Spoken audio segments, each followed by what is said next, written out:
What's going on, everybody? Well, good morning. Good morning. Good morning. How are you? I'm doing well. Welcome to the Fast Performance Podcast. We got first-time guest, Debbie Lipsky, Hello. our massage therapist here in-house. How are you? I'm doing well. How are you? Doing all right. Thanks for having me. Yeah, not a problem. Glad you're able to come chat with us today. Yeah, I had a busy schedule, but just managed to fit you guys in. So. Yeah, really. Yeah, let me check my Palm Pilot. They don't make those anymore, do they? No. Did you have a Palm Pilot? Not really. No. I had one that kind of functioned. Remember the BlackBerry? I had Yeah. the BlackBerry, yeah. Yeah, I had one that was kind of like that. Yeah. Some version of that. It had like the stylus thing, Right. and it felt really cool, but it wasn't. It wasn't cool. No. I think I remember my uncle had a BlackBerry, and I was like a little kid, and I was just like, oh my God, I thought it was a Game Boy. He's like, I don't have any games on it. Like I'm pretty sure I was the first kid to ask, you got any games on that? Yeah. Yeah. And then you're like, this is boring. Yeah. Yeah. That's kind of. You remember how low tech, gaming systems and stuff like that were when. You remember like the Texas Instruments?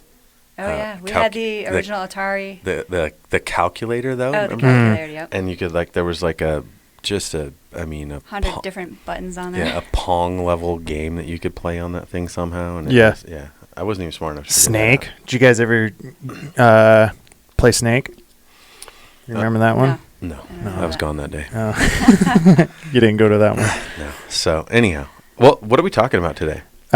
Today you're going to be kind of driving the vehicle. We're going to be talking about sports recovery. Oh, yeah. And I'm the outlier today. yeah, a little bit. Usually I kind of take the wheel, but it'd be weird if I asked The questions to yourself. Yeah. That seems fair. Okay, I'll give it a whirl. Okay. We'll do an after action review, and you can tell me how I did as the stand-in. Yeah, that sounds good. Okay. All right. So we'll start with this. So we are very fortunate at Fast Performance where one of the things that we have obviously taken as a high priority is understanding what I call like either a global approach or a 10,000-foot view of what we believe performance looks like. And a huge part of that, obviously, is the training, is everything that we have at our capacity in terms of performance enhancement from strength and conditioning perspective and the things that I consider, what I do with our training. But more importantly, and this kind of leapfrogs off of our conversation we had the other day where we talked about, the percentage of time that an athlete spends with me per se is such a small percentage of the total time that an athlete has in a day. And we kind of discuss what is fast performance and what are all the facets that are included in that. And a big part of that includes how do we start making a greater impact based on the amount of things that we have at our disposal, things that we are trying to make available to our athletes to try and take that a step further and find more entry points that we can hopefully make a bigger influence on that time from a day-to-day perspective, week to week, and a cumulative point of view. So with that being said, that's why we have Debbie here, who's a massage therapist. She has how many years have you been in massage? I actually just celebrated my 19th anniversary Nice. of graduating from massage therapy school. There you go. So Nice.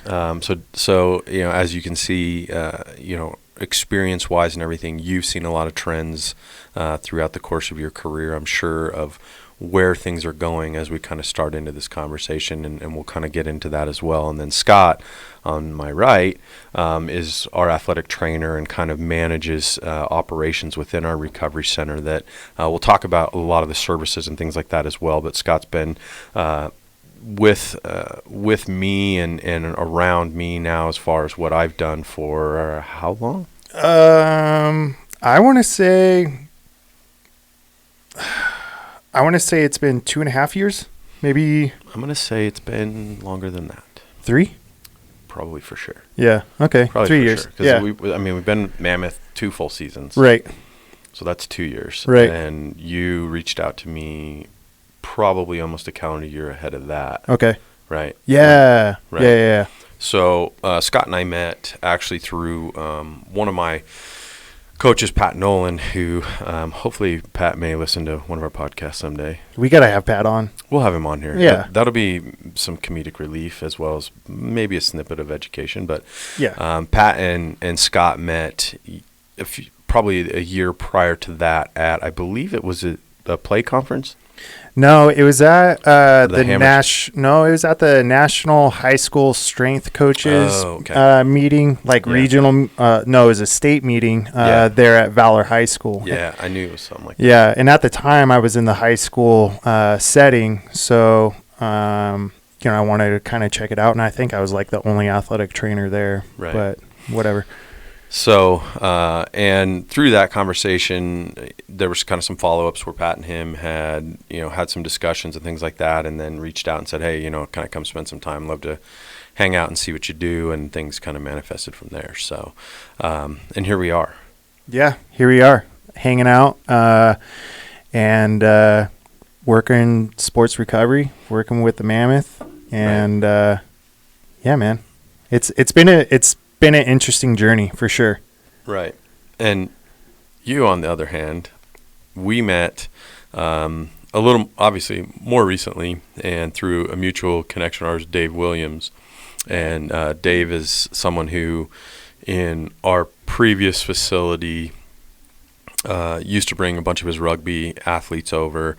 I'd known him through, it's interesting, I had this conversation last night with Kim where we were kind of talking about this really interesting dynamic of like connectivity, and it was kind of funny because I know Dave's significant other, Lori, and I'd met Lori actually because Kim had worked at Cherry Creek Athletic Club, and she was like the fitness manager of that whole club at one time, and one of her interns is a former player of mine.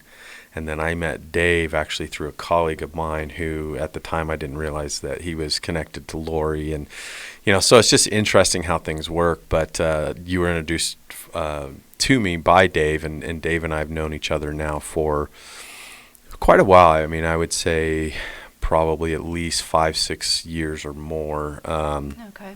And Dave's a fantastic coach and been with USA Rugby, and he was with the Raptors here in town, and so we've built a pretty good relationship. And then I kind of at one point he needed a facility to work with some of his guys, and so he brought them over to our place, and from there it was just kind of got a chance to know each other a lot better and watch each other coach, and so when he introduced you to me, I obviously was like, well, yeah, of course I want to talk to her, because it's one of those things too where I think of it and go, well, if he's willing to introduce someone to me professionally, I usually will take based on what I know about him at a specific level of acceptance of what he considers to be someone who has value.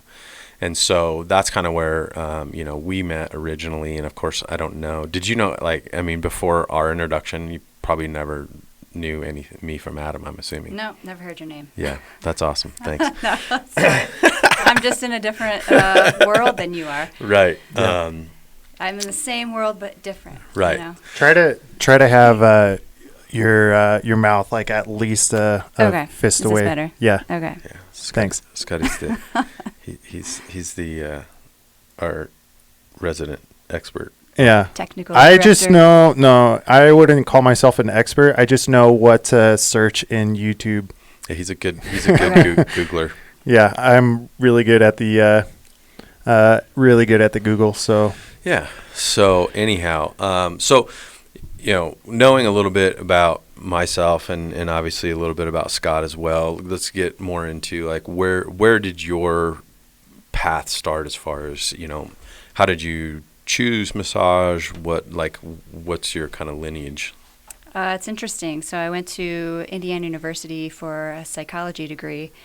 Thought I was going to get into sports psychology or high school counseling, and took the GRE. Totally just bombed it. Ooh. Same. Wasn't gonna take it again. Yeah. And I graduated, moved back home to Michigan with my mom, and took like 9 months to figure out what it is I really wanted to do. Wasn't sure.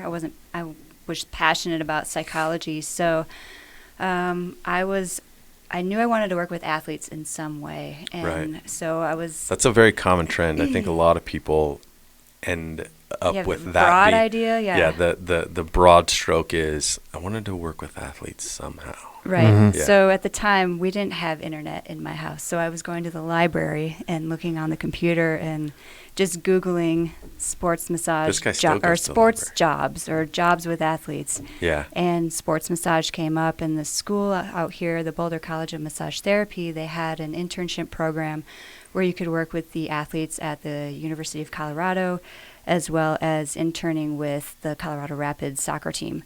Okay. So I had never been to Colorado. I came out for a weekend visit. A girl I was roommates with in college was from Longmont, just outside Okay. of Boulder. And so I stayed with her dad. And as soon as I came to visit for the weekend, I was like, yeah, this is where I want to go. Yeah. I went to the school, talked to the professors there, and just my gut said, yeah, this is where you need to be. So Yeah. I moved out knowing one person. Fortunately, he let me live there for a year rent-free. Oh, wow. And Nice. went to school for a year, and then did the internship with the CU athletes, with the soccer team, and then graduated and just started my own business, just doing massage. And then with going through a sports massage program, one of my instructors reached out to me in 2002 to work with the U.S. track cycling team. So I worked Nice. with them for a year, and then got into working with a mountain bike team from another connection, and then got into working with road cyclists. And then, I'd moved away for a few years, came back in 2012, and I was working at a place in Boulder. It's kind of like a Massage Envy, but with more experienced massage therapists. And the girl working the front desk knew the assistant athletic trainer for the Rapids. So it's Okay. kind of like full circle. So she reached out and said, hey, they just want someone to fill in for a day. Yeah. And I was the only one that responded. So I went Wow. and filled in for their That's therapist. Yeah. I know. Seriously. Right? Yeah. I mean, especially in this industry where I feel like it's the exact opposite. So, Yeah, like you'd think they'd be bombarded, but Right. no one else responded. So I did it for a day, Awesome. and they were happy with my work, and they just kept asking me to come back, and just became more of a permanent right. you Fixture know, in the whole thing. situation. So Yeah. now I'm going into my 8th season with the team. Unfortunately, we're on hiatus like every other team. But, Yeah. Like everybody I've that been wants to around. work with sports. yeah, Right. yeah. I mean, that's kind of. But they've brought in therapists, and they've asked them not to come back, or they just don't ask them to come back. right. So the fact that they still ask me to come back every year. That's what it's all says about right something, there. I guess. I know people ask me that too, and they're like, what's your contract with with the Mammoth and some of those kind of questions, like how does that work? And I'm like, well, they keep letting me come back. Yeah. So No, I haven't signed any paperwork. Yeah. They just it's tell interesting. you to come back or don't. Yeah, I went pretty much like probably the first 5-6 years that I was with the Mammoth, just on like, this is how much we'll pay you, and I'm like, okay. And then it's gradually increased a little bit over time, and my role with the team has increased over time, and then I think it was two years ago I finally got what looked like an actual like formalized contract where like, Yeah, we need to kind of like Yeah. maybe make this a little bit better. And I was like, oh wow, this is official. Yeah. Yeah. I got a contract. It was pretty Yeah, sweet. I know. I've got an email address too. I know. So I've been with the team for 12 Oh, wow. years. This is a bit of a beef here. So Yeah. if anybody from the Mammoth, and I don't have a Mammoth email address. No. Scotty's been there Scotty does though. less than he's like 10% of my time, and he's on the board. So Yep. that's okay. Well, at least your name is on the website. I've never been mentioned Oh. on the Oh. Rapids website. Where's the zing button? Yeah. Just throwing that out there. Yeah. Yeah, I know. There's everyone has their ups and downs, but anyhow, well that's awesome. So I think one of the things that I want to get into as far as like our discussion goes, and one of the things I think is probably the most maybe not the most critical, but something that I believe as we look at like the dynamic within the building and how we intend to operate once we get back to a fully functioning capacity. For those of you obviously that maybe don't know, I mean, one of the lineage pieces within our facility is that we've been still in startup mode. And so, unfortunately, we were really close to getting to the finish line in terms of reaching a fully functioning capacity. And then, we get into this, COVID-19 scenario, which is affecting everyone. So it's not a Crimea River situation, is that we're dealing with it and doing the best we can, just like anybody else would. But we haven't had an opportunity to kind of put the vision in place, so to speak. And one of the things that I mentioned in our last podcast was that, our goal with kind of how the dynamic works and how we influence athletes based on the amount of time and impact that we have on them is to provide a really seamless approach to what all of our services in-house look like, and that the relationship and the communication between all of us really needs to be very seamless in nature, in that when they come in, it's not something where an athlete or it doesn't even necessarily have to be an athlete. Our doors are going to be open to virtually anybody as far as someone that's either goal oriented or needs help with something, or, is just seeking out singular services, which is fine as well. But more importantly is that they understand that everything that I do has a need, a want, a dynamic that includes what you guys do, and the services that we provide is much broader scale than just coming in and doing sets and reps and things like that, and then going home and like, I guess I'll see you on Wednesday, and to me, I think that part of that comes with some education. Part of that comes with people understanding our relationship a little bit and making sure that they know that you guys aren't just like, oh yeah, if you need something, you can go see them too. It's me actually saying like, there's a huge value in our recovery services. There's huge value in them knowing that if we're lacking mobility, if we're not recovering very well, if they have poor tissue qualities or whatever, that you guys become not only a logical but a necessary step in our process to help influence performance. So what do you guys like? You guys kind of chime in on like, how do you guys feel the dynamic from us as a whole, kind of conglomerate group here? What do you guys view in your experiences, and you can go good or bad with this, like how you've seen successes and failures based on kind of that, vision? Right. I mean, I've always told athletes, your body is, consider it your equipment that you need to take care of. Right. If it's your bike and you're getting your bike constantly looked over and checking everything, right, taking care of it top notch, your body's the same way. If your body's not functioning properly, then what's the point of you playing the sport that you're playing? So I think, the training that you do and then the recovery, they work well together, and you can't have one without the other and perform at your, the top level that you want to perform at. So that's just my broad perspective. Yeah, no, I completely agree with you. Kind of my take to it is, and I alluded to this article in our last episode, which is Recovery Adaptation by Sands, Apostolopoulos, Kavanaugh, and Stone. And this was published in December 2016 in Strength and Conditioning Journal. And basically what they did was they put out a couple definitions of what recovery is, but, instead of just kind of saying, oh, recovery is recovery, they close that circle of recovery and adaptation from what we see in, from our training. Right.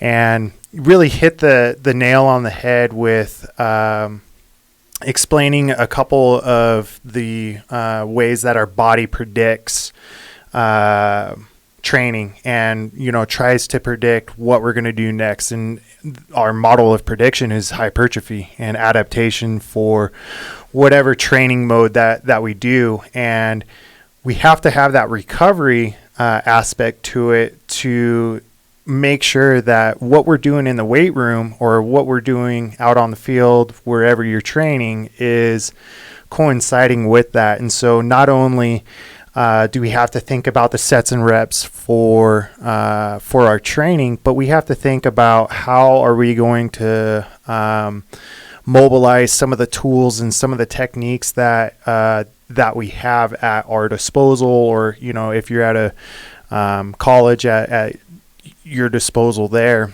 in order to make our athletes the best. And one of the things that they stated, which kind of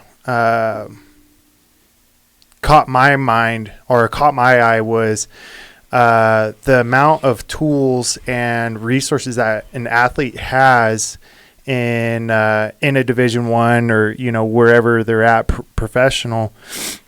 The threshold for overtraining is getting lower, and so it's kind of interesting to see that model. And I think in the private setting, I don't know, you can correct me if I'm wrong, but I don't know of any other facility that has such a integrated, or what our plan for integration is for training and recovery. I mean, we're basically trying to mirror the Division I athletic department model.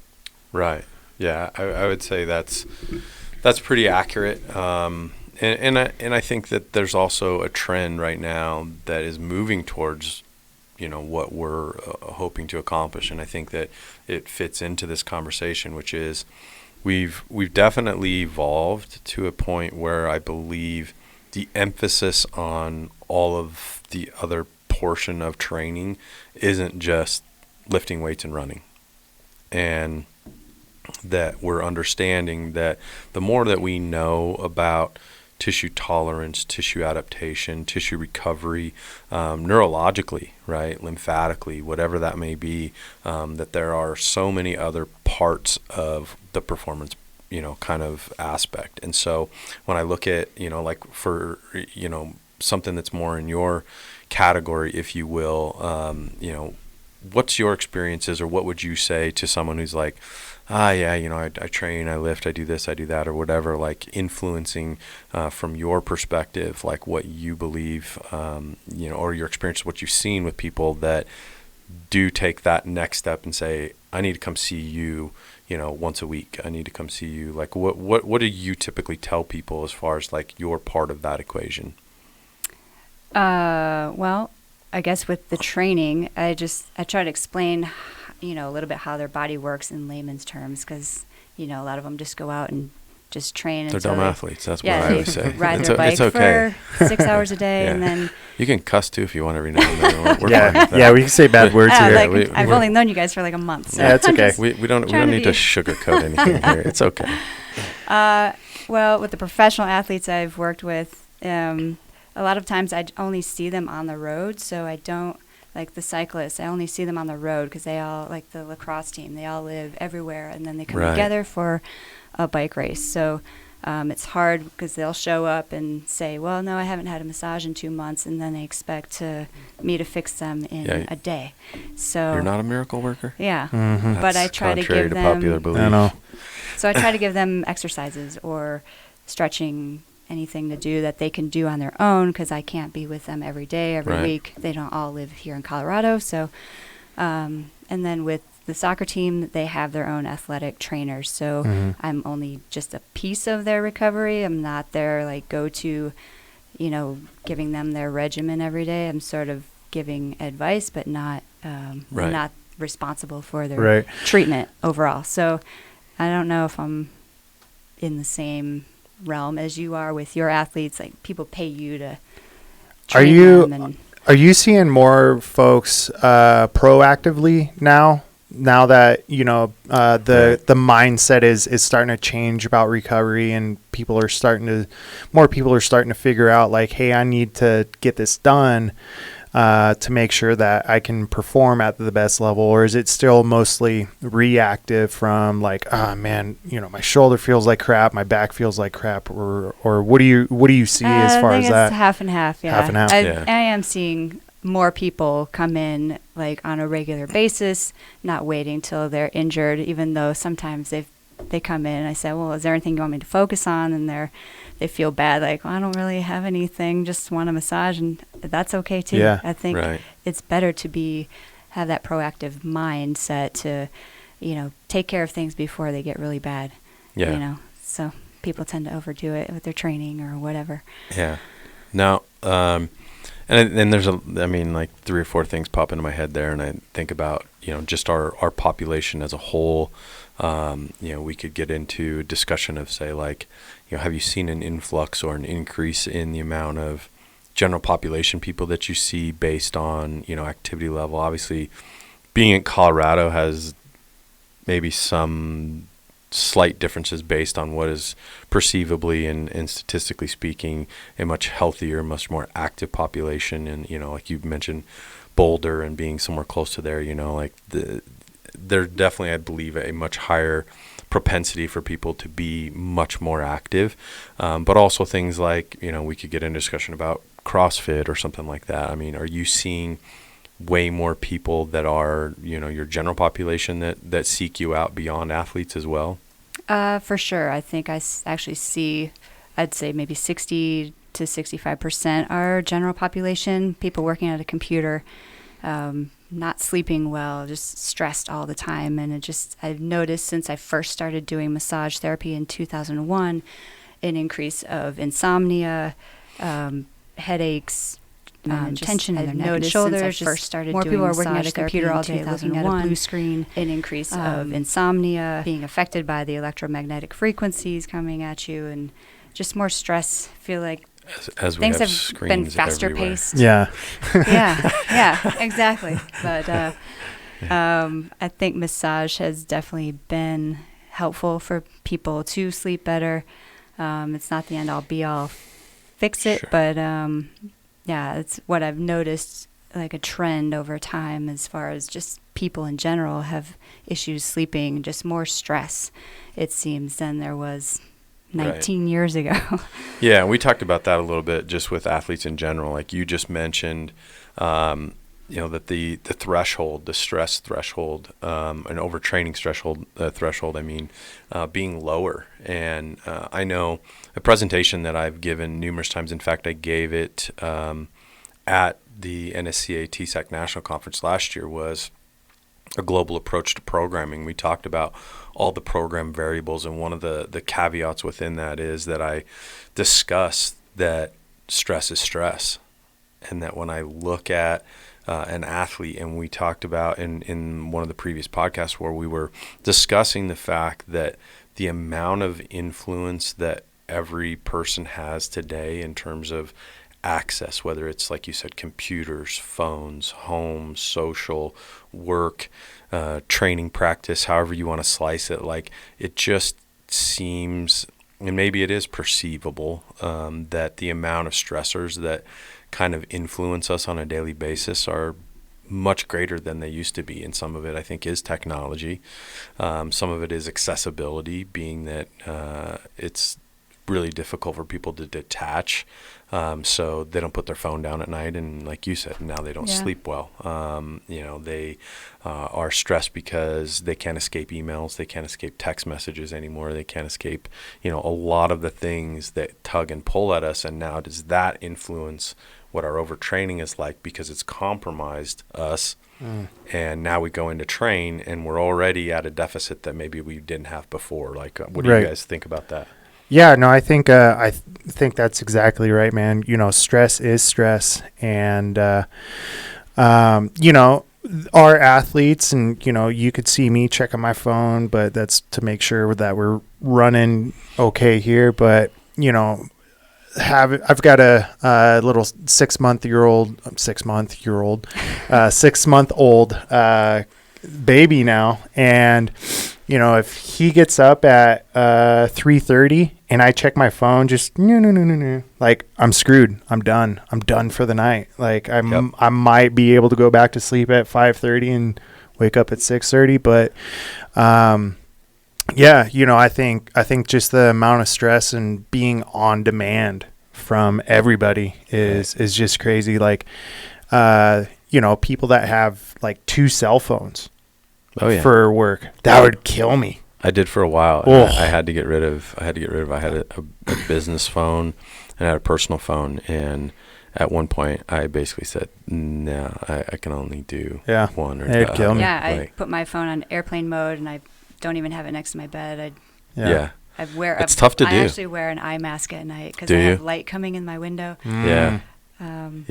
Anything to keep out the distraction from your body. Your body. That's a whole other podcast, I think. I know. Sorry, I'm going off. Yeah.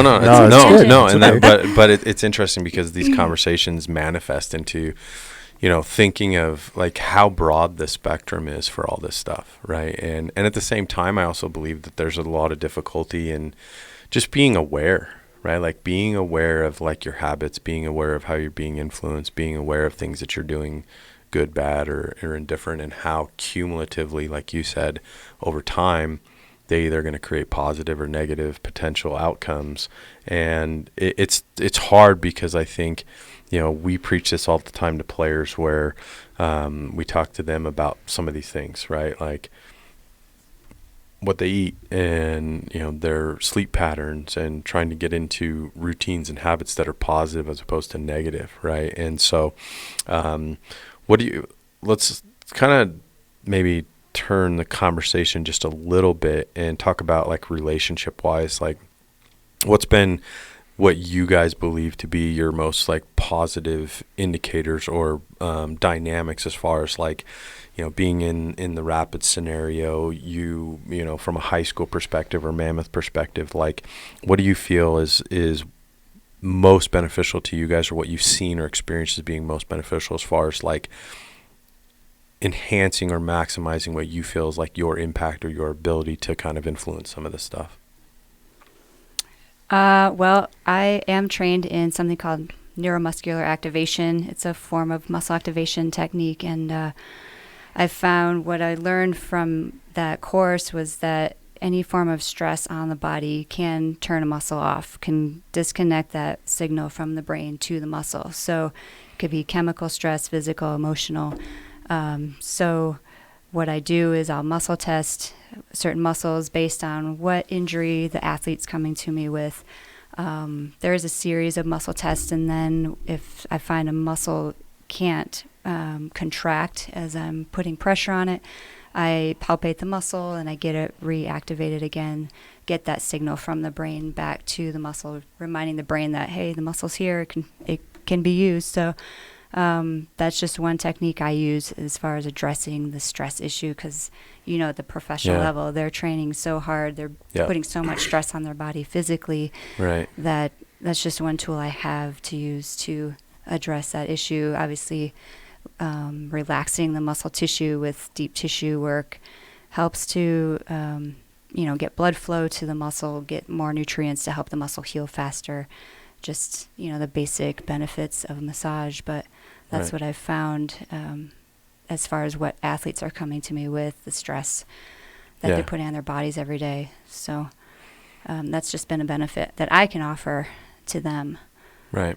And I think that's the other part too. I think all of us probably have some level of interest or desire, or at least an acknowledgement where a lot of people probably don't understand or realize, even from the perspective of what you just said, which is, people don't just come in, flop themselves on a table, and you just rub on them for, however long they're there, and you go, all right, well, hopefully you feel better. It's the next layers. I mean, I think all of us do that. I think in strength and conditioning, for example, when like the whole concept, not that it's new, I think it's always been there, but finding a little bit more of a semblance of a larger scale of performance, like the functional movement screen, when it became very popular. And I'm not a proponent or supporter or by any means promoting it, but it created a level of awareness where people started to understand that if I'm a strength and conditioning coach, I need to look a little bit deeper at some of these things and not, again, just think about, I'm going to push and pull and squat and lunge and whatever.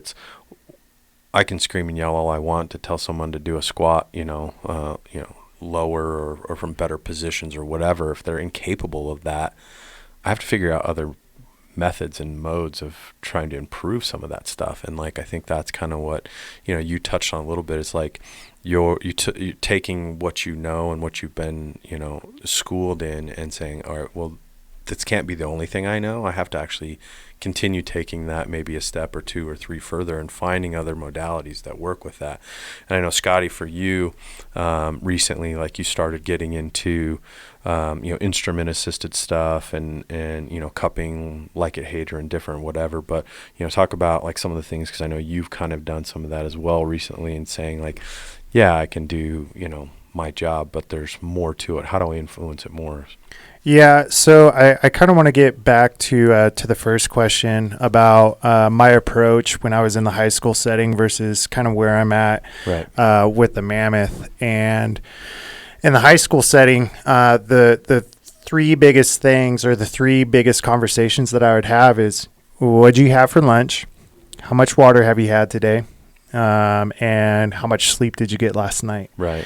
And out of those three, like, those are probably the three biggest and most controllable modes of recovery, and the most beneficial modes of recovery that we can utilize with our athletes.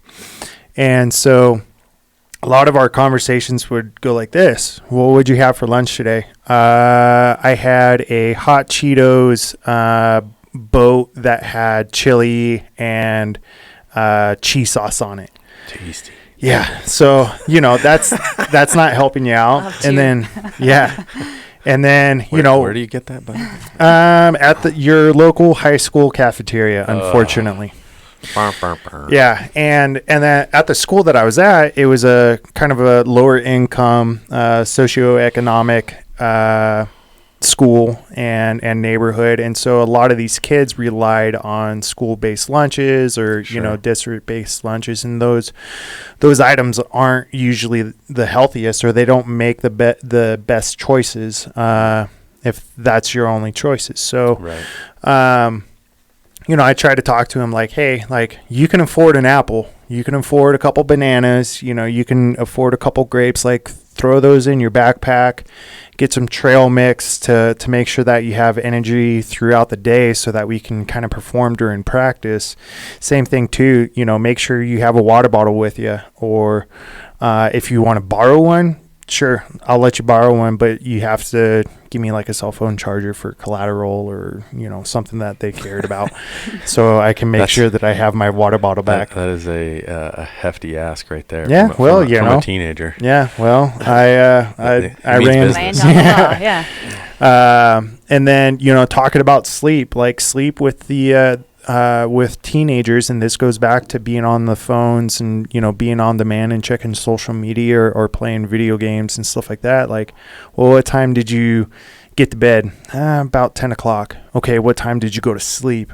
2. Yeah, right? Exactly. So, you have to have those conversations first before you're like, oh, you're sore, like, just go roll out on this, or, let me hook you up to the STEM machine. So, having those conversations, and you have those conversations with any level athlete, Right.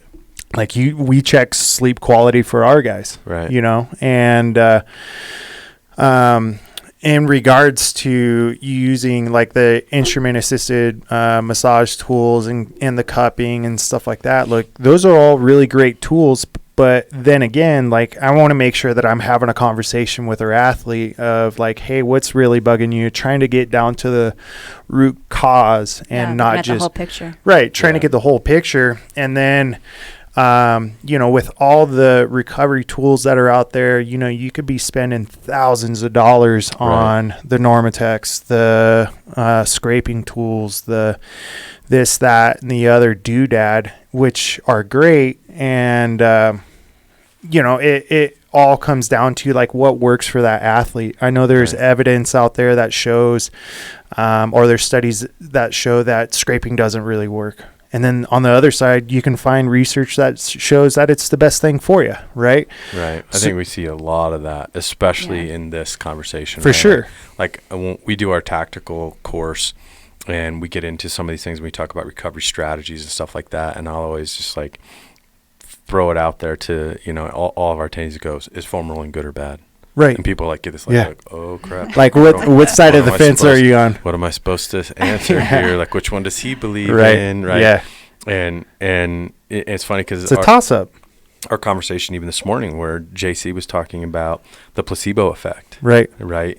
And there's a great book on the placebo effect. It might even be called that, isn't it? You Are the Placebo by is Dr. that Joe it? Dispenza. Yeah. I read that, yeah. Is it? I'm a huge fan of him. Yeah? Okay. Oh, yeah. So go read that. I'm going to as well.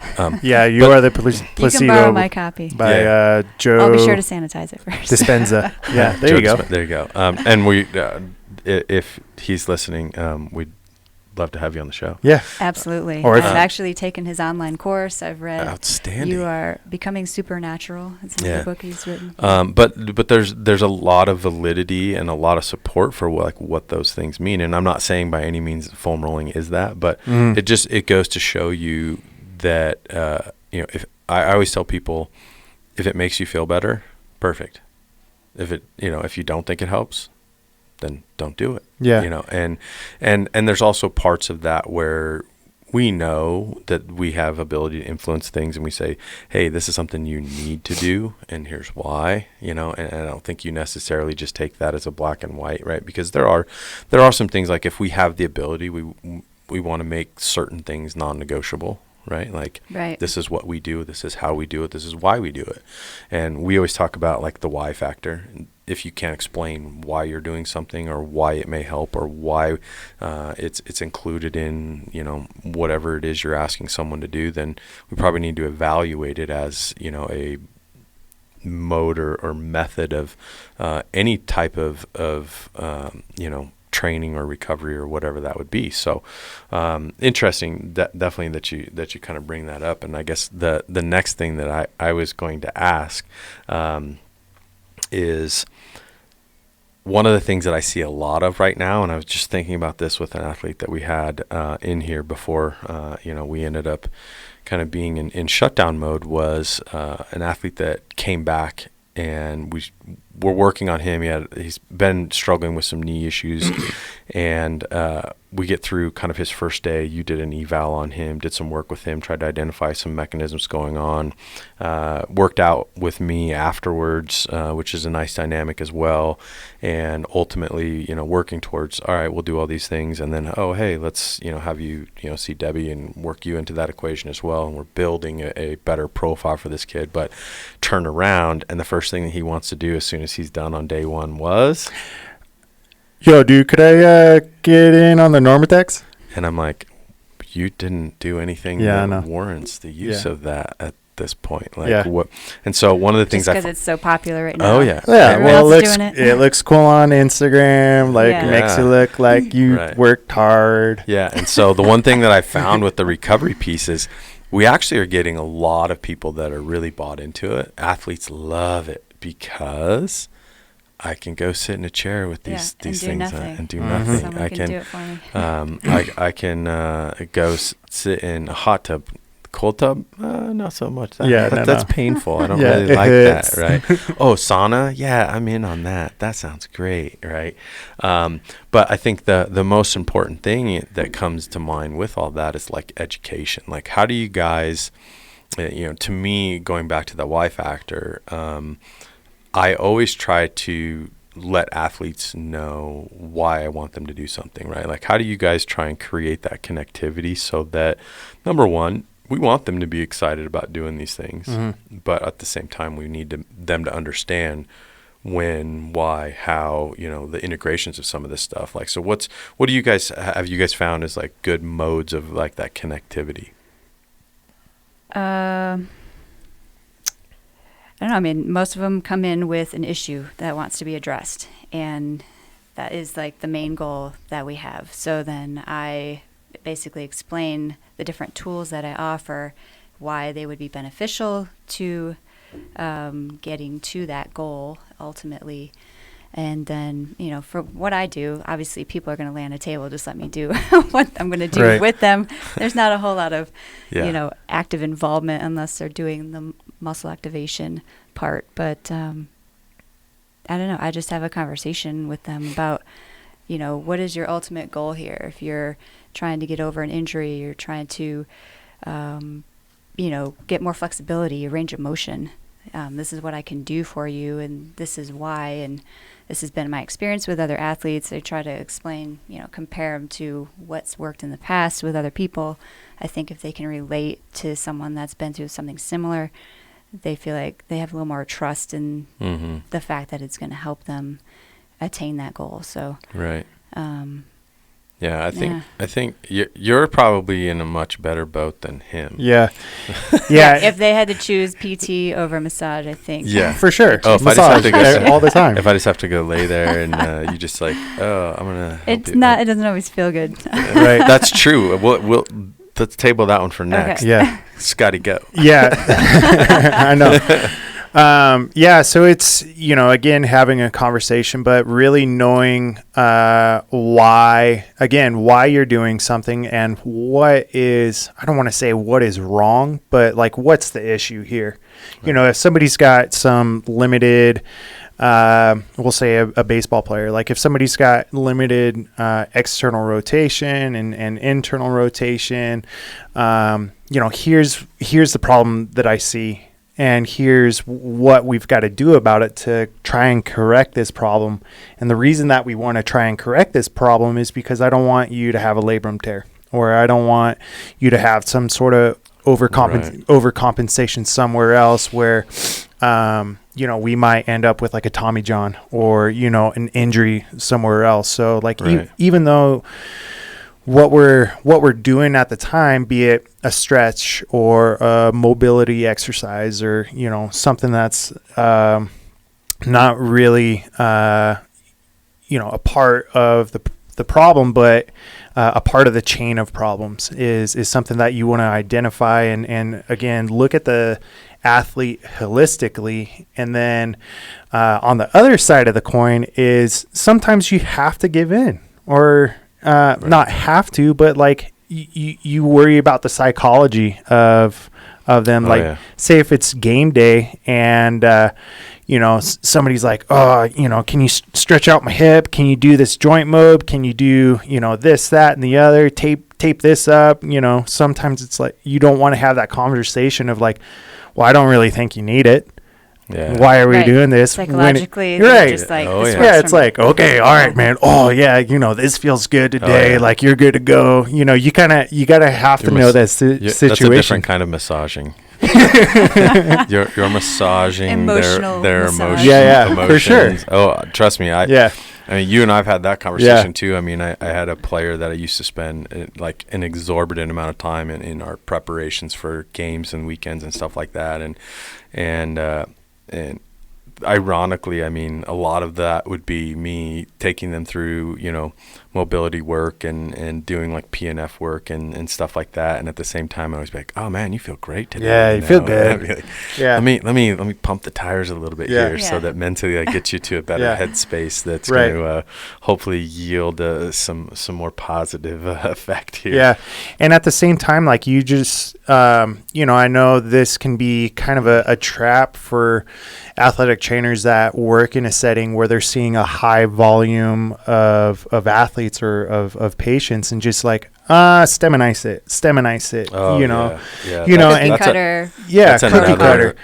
And so like you can kind of get into that trap, but you have to have a plan. And on the same side, like you don't want to bullshit your athlete of like, oh well, I saw this on Instagram and I think it's going to be really, really great for you, right? Or just doing the plug and play, like think of what you're actually doing. Yeah, I think that's a big pitfall right there, which is how easy it is to fall into that mode, which is like, I've done it for sure, right? You get to where you're like, this is just your standard run of the mill, just put you through the paces and move you along, right? And that becomes, I think, part of day to day and over time, like being a professional and saying like, okay, I have to maintain focus on what I'm doing and what I'm trying to accomplish with people when they walk through the door, right? Like an understanding that sure, you can just kind of do what like Hirsch always calls like eye wash, which is just, run of the mill stuff. Run of the mill, make you feel like you did something. But are you really doing it in a fashion that's going to create better outcomes, right? And the hard part is that if you're with someone long enough and around them long enough, as far as like how often you get to treat them or train with them or whatever, is they'll start, I kind of joke like, athletes are dumb, whatever, but they're not. And they're going to at some point go, well, is this the only thing that's going to help me? And they're going to start asking more questions. Right. And they're going to ask their buddies who, might have had a similar injury, and then they're going to look at Google. They're going to, what about this? What do you know about this? What do you know about, inversion tables in a cryo chamber?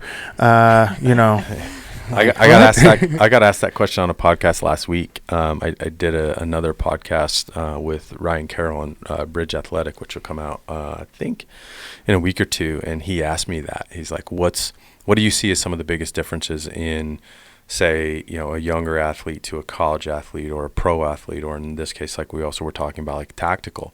And I told them that the availability of everything that we have at our disposal has good and has bad. You want them to have interest in what they're in, their performance. You want them to have interest in their training.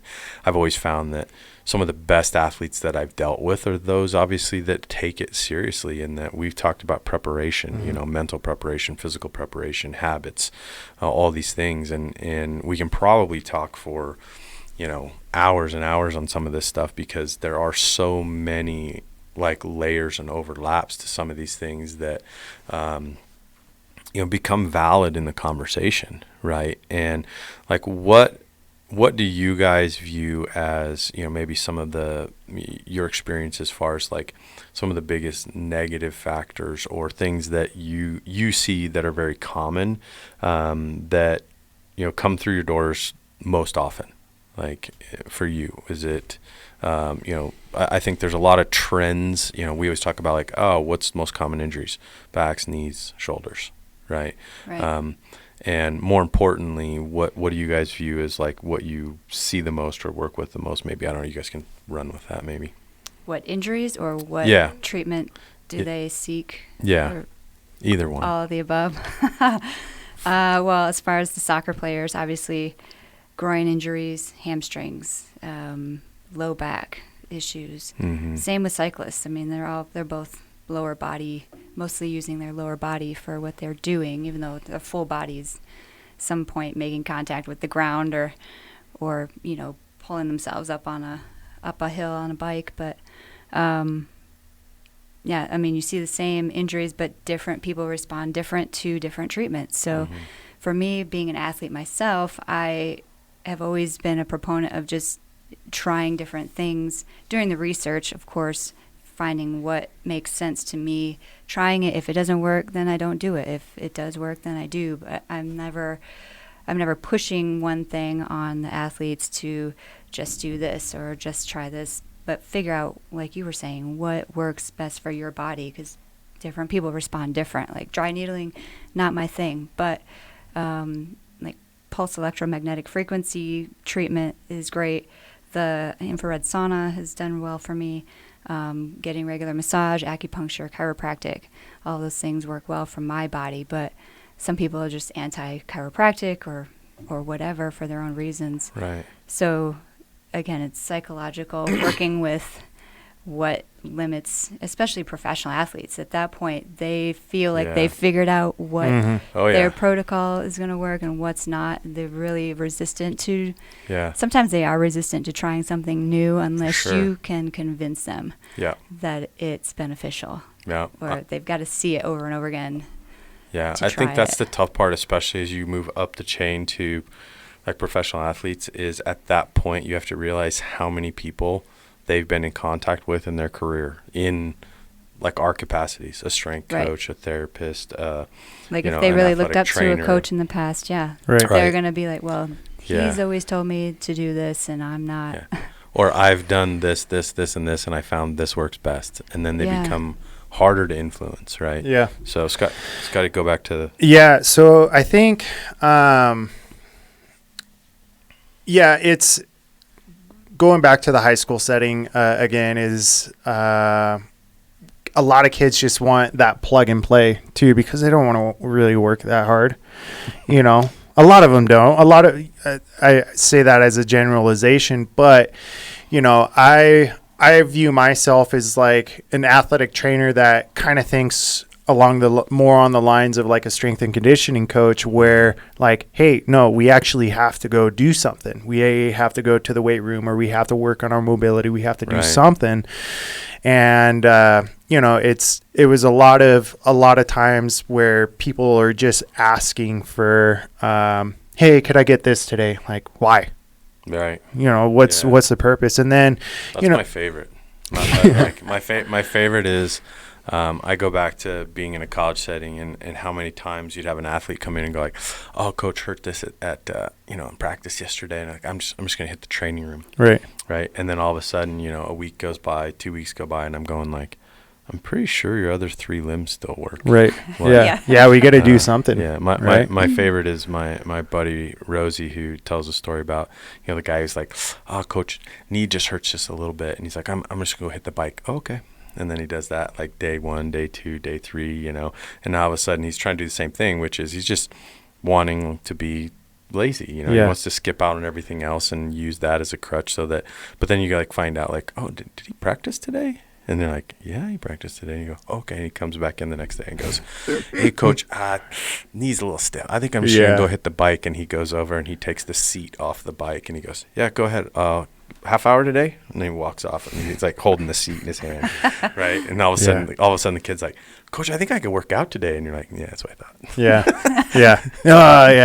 Yeah. Some athletes, they just want to be told what to do. Right. They don't want to think about why it's good for them. Yeah. They're just going to do what you tell them. Yeah. So. Yeah. But some of the modalities that I like is I'm getting into like infrared, sauna type stuff, infrared therapies, and then the obviously going back to the cupping and the scraping and everything like that. But I feel like the body has to move. The body has to do something to get the blood pumping, get the blood flowing, so we can see those adaptations in the tissue and along that healing process if there's an injury.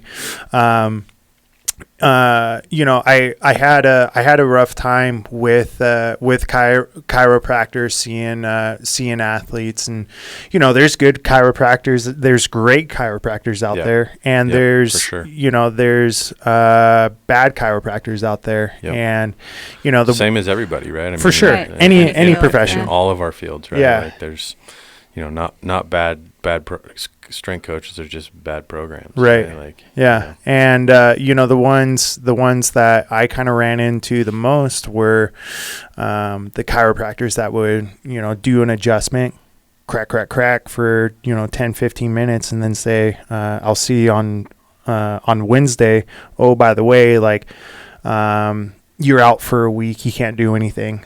But I'll see you. I'll see you back on Wednesday. It's like really we see that at all levels, right? Like for sure. Like orthopedically, for sure. I used to remember having athletes that would come in and like, oh hey, I went and saw my doc at home and he told me I can't do anything for like 3 weeks, and like the kid has something nominal where it's like, no, like that's a general doc who doesn't understand sport demand. You can do whatever. something. Like there's much more capability than that. And again, like I think it comes back to the start of our conversation, which is a synergy and understanding about what you do, what I do, and understanding that through the resources that we have, we can try to, I said it the other day in our conversation. I'm like, unfortunately, injuries happen in sport. If you make it through an entire athletic career with no injury, you're a massive anomaly, right? And it's difficult because you're talking about chaos. You're talking about unpredictable environments. Things happen. We're doing things at high speeds, high velocities. All this stuff that we have to account for, and stuff happens. And it's our job to try and create as much of a platform as we can to avoid those things. But at the same time, when they do happen, how do we then incorporate everything that we have within our, our capacity to make sure that we make that process back to them being healthy even better, and that we learn from it and we minimize the gap. My message that I always used to talk to athletes about was, if you get hurt, going back to the kid who just wants to ride the bike, or that just doesn't want to do anything else in the meantime, is if all they do in that process is they come and see you and they come and see you and they do nothing else during the rest of that time. Now, as soon as that 2, 3, 4 weeks or however long that time frame passes, now all of a sudden you're like, oh yeah, I'm ready to go back to practice. And you go, well, now you're out of shape. Yeah. And now you've lost strength otherwise. Taking 5 steps back. And now there's a gap that we're already missing. Throwing you back into the mix at that point is actually a disservice because you're not prepared for it. And so I think the overarching, message behind all of it is, I think our goal within that vision is to try and lessen that gap and try and make that as seamless as possible. If we're in season, you were in the same boat where it's like, if that person comes back and there's a gap there and you're in season, that's a huge problem potentially. It's a liability. I mean, like right now, what are those athletes supposed to do when they can't go and work out in their normal facility? And I mean, we're going through that.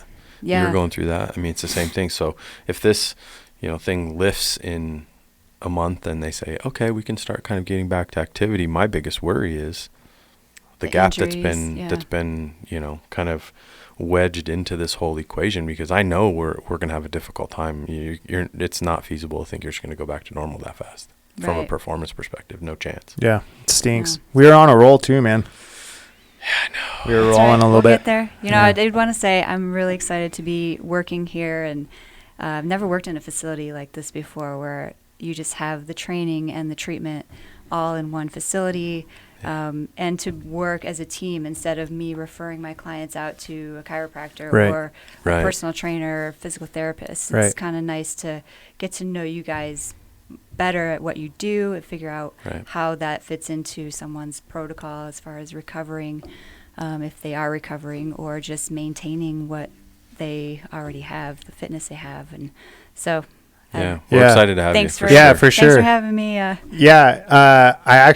reached out. I actually reached out to a former Rapids player, Bobby Burling. I'm like, I know Bobby. I go, hey, Debbie? And he's like, dude, Debbie's great. I love Debbie. I love Bobby. So awesome. he was. There you go. Testimonial. But if people wanted to check you out online and all that good stuff, like where can the folks and our audience other than fastcolorado.com. Yeah, other than fastcolorado.com. Other than fastcolorado.com. Yeah, where you at?